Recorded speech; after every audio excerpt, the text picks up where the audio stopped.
El día de hoy vengo a presentar el resumen del libro Historia de la corrupción en el Perú, de Alfonso Quirós. Alfonso Quirós, un destacado historiador peruano y autor del presente libro, el cual fue resultado de 10 años de investigaciones, donde nos presenta un análisis detallado respecto a la historia de la corrupción a lo largo del tiempo, desde la época virreinal hasta nuestra actualidad, mostrándonos así un panorama completo de cómo la corrupción ha ido evolucionando con el pasar de los años y cómo ésta ha conseguido la forma con la que hoy en día la conocemos. El objetivo de este libro, más allá de explicar cómo funcionan los mecanismos de la corrupción, también consiste en medir cuánto daño le había hecho a esta y le sigue ocasionando al Perú. Partiré del capítulo 1, el fracaso de las reformas coloniales, que abarca desde el año 1750 hasta 1820. En este primer capítulo se menciona el personaje Antonio Ulloa, autor de discursos y reflexiones sobre el estado presente en los reinos del Perú, donde se expuso, de fondo, la corrupción existente en la administración colonial, el fraude, el contrabando, abusos e injusticia en los cobros de tributos a la población, específicamente de los indios. Además, se resalta la reforma borbónica, la cual, a pesar de que buscaba la mejora en la administración pública, fracasó, principalmente por la oposición por parte de las autoridades y también de la élite. Continuamos con el capítulo 2, cimientos socavados de la temprana república, que abarca desde el año 1821 hasta 1859. Se llega a evidenciar la herencia de las antiguas estructuras de la corrupción. Esto respecto al patronazgo de los caudillos militares, donde se transgredía en la finanza pública mediante el manejo abusivo del crédito interno, con préstamos obligatorios impagos, y realizaban expropiaciones excesivas. Además, se abrió paso para lograr un mayor abuso de la renta del guano, el cual se encontraba en camino a su punto de apogeo. Todo esto llegó a contribuir a un preocupante declive de la economía peruana, reducido al inicio de una crisis ocasionada por el endeudamiento por costosos préstamos. Proseguimos con el capítulo 3, el sinuoso camino del desastre, que comprende los años 1860 hasta 1883. El ciclo de corrupción del guano, paralelamente con la venta de este recurso, alcanzó su auge a finales de la década de 1860. En el periodo de gobierno de los mandatarios José Balta y Nicolás de Piérola, se incrementó el endeudamiento con la justificación de los gastos ocasionados por la guerra con Chile. Justamente, la corrupción es el causante, en este caso, de la derrota de reformas legales y administrativas que eran de suma urgencia. Además, que solo contribuyó a profundizar la crisis financiera, dirigiendo finalmente al país a una de sus peores crisis económicas, políticas y socialmente hablando de su historia. Continuamos con el capítulo 4, la modernización y sus secuaces, desde 1862 hasta 1930. En un contexto posguerra del Pacífico y comienzos de modernización, Manuel González Prada cobra protagonismo por sus críticas políticas y sociales. Por otro lado, Piérola asumió nuevamente la presidencia. Su gobierno trajo consigo cambios en las estructuras económicas e institucionales, dándole cierto pare al estilo caudillista de corrupción. Sin embargo, también se dio pase a nuevos mecanismos para este problema, como las concesiones importantes que se otorgaron a empresas extranjeras y malversación de fondos del Estado, además de aprobar el contrato de Grace, el contrato de Dreyfus y el arreglo de las elecciones de esos años.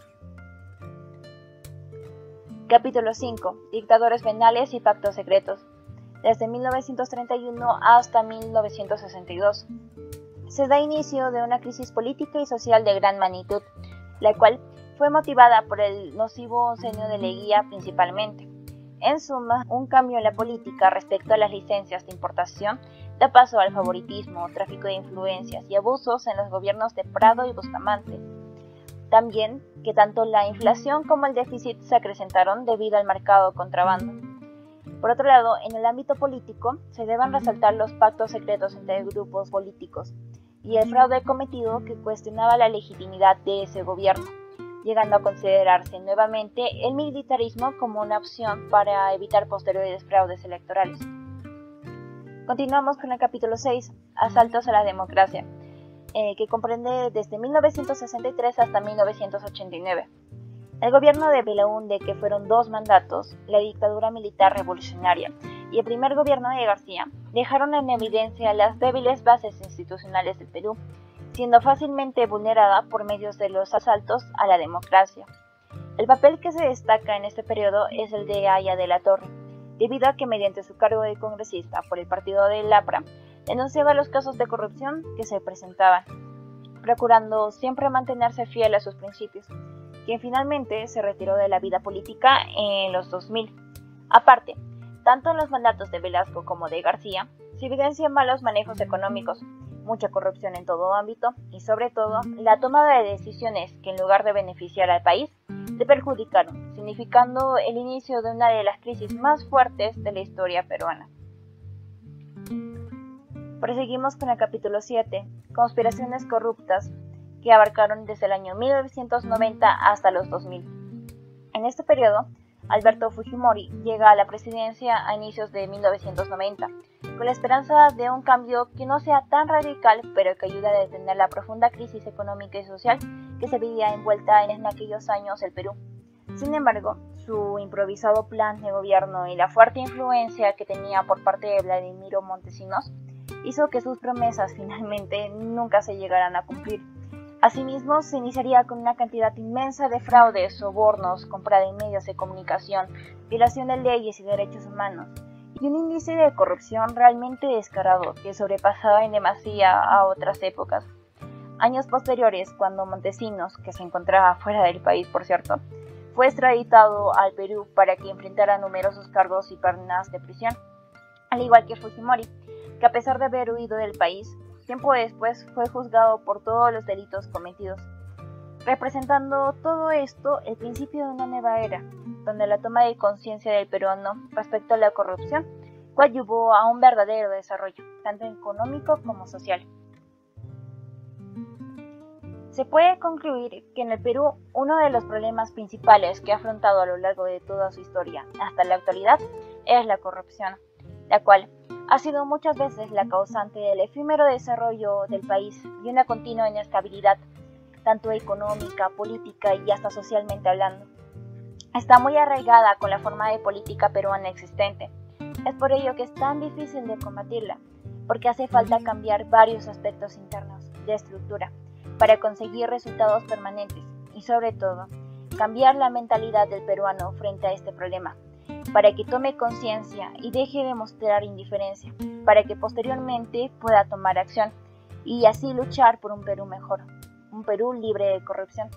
Así que no olvidemos cómo comenzó todo esto.